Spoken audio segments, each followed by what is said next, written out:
Штрафов фонды матбугат конференциясы үткәрә. Безнең берничә мөһим тема бар.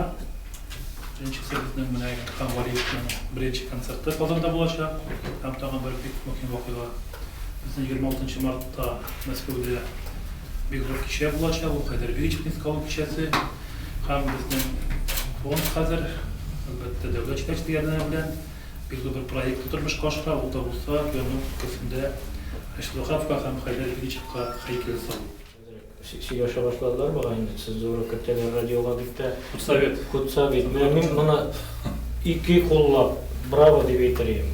Күптән кирәк иде бу. Бу инде безнең Татарстанда, Башкортстанда гына түгел, бу дөнья күләмендә кирәк. Заллары бик беркемдән бушка бирми, ул кыйммәт заллар. Әмма ләкин нигә кризис булмасын, безнең республикабыз президентыбызның айтуы итә.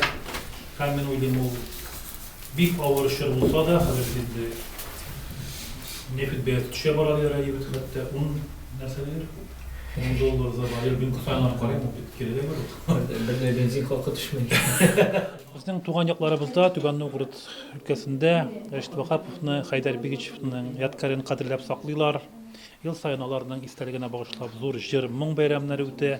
Ә менә инде узган елны без Түбән Новгород конгрессы аша халыкка шундый бер идея җиткердек. Әйдәгез туган ягыбызда, район үзәгендә Штрафов һәм Хайдарбеевичка һәйкәл салыйк дип. Аны киң җәмәгатьчелек күтәреп алды. Беренче тапкыр зур җыелышлар булды. Махсус конкурс игълан иттек, иҗади бәйге үтте.